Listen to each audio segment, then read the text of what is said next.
Broadway Broadcasting presents Fifth Row Center, the secret to Broadway's best seats in the house. Roma Torre, three-time Emmy Award-winning journalist and acclaimed theater critic, returns to television to reprise her signature theater reviews and exclusive insights. Plus, she brings us inside the 2025-2026 live theater season. And we bring you into the conversation with our exclusive live interactive roundtable. Subscribe to our YouTube channel for details. Join Roma Torre, Fifth Row Center. Now more than ever, everyone's a critic. Hello and welcome to Fifth Row Center. I'm Roma Torre. This episode is titled Critics on Critics. After decades covering Broadway, I know how a single review can affect and even define the fate of a show or spark a conversation that lasts for years. During this episode, we will examine why criticism still matters. And in our roundtable, Broadway Unscripted, I'm joined by some well-known theater critics, influencers, and you, our audience, will have a say too. Last count, there are 21 original plays and 21 new musicals opening on Broadway this season, offering some of the most exciting theater experiences in years. Winter's giving us all kinds of reasons to shiver, so here are some of the shows heating up stages now through mid-February. Tony winner Sean Hayes retreats to a remote cabin for the solo thriller The Unknown, opening February 12th at Studio Seaview. Is he writing a thriller or living one? When boundaries between work and life collapse, the answer might be both. David Cale's psychological knife-edge yarn, directed by Leigh Silverman, has previews beginning January 31st. At New York City Center, The Monsters opens February 11th, a sibling love story set in the world of mixed martial arts. When a younger sister shows up at her estranged fighter brother's door, old wounds resurface in the ring. Written and directed by Steinberg Award winner Nigerian Ngozi Anyanwu, it's about reunions, resentment, and wrestling with demons, literal and otherwise. Also at City Center Stage 1, Bigfoot steps on the stage February 11th. The new musical by Amber Ruffin and Kevin Scaretta, with music by David Schmoll, asks why some legends refuse to fade. It's folklore meets disco ball, playful, peculiar, and surprisingly moving. City Center Encores opens Noël Coward's High Spirits, starring real-life couple Philippa and Stephen Pasquale. It runs February 4th through February 15th. A seance triggers romantic chaos when old relationships refuse to stay dead. Expect Coward's signature wit with a supernatural twist. In Brooklyn, Theater for a New Audience presents Shakespeare's The Tragedy of Coriolanus, opening February 14th at the Polanski Shakespeare Center, after previews begin February 1st. Power, pride, and what happens when a war hero refuses to bend.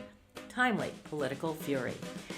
Heading west, Here Lies Love begins February 11th at the Mark Taper Forum in Los Angeles.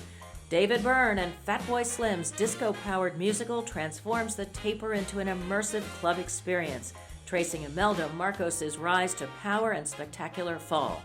Featuring an all-Filipino cast, it's 90 breathless minutes of greed, glamour, and revolution.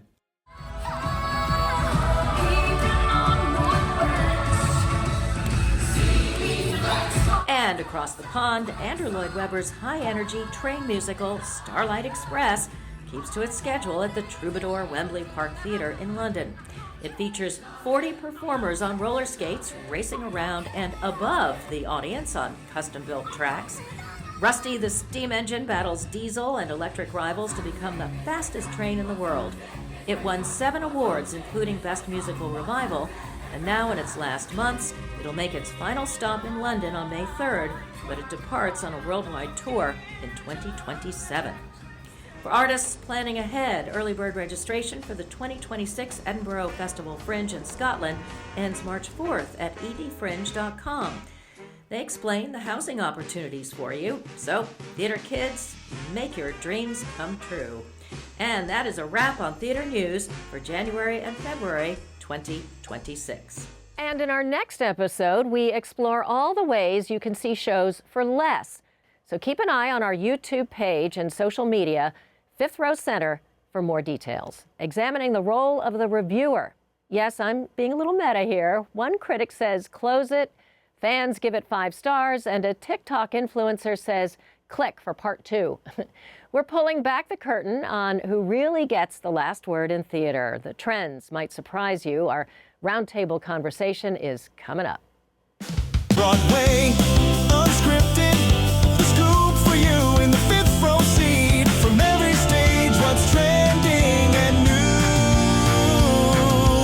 All in one live conversation with you.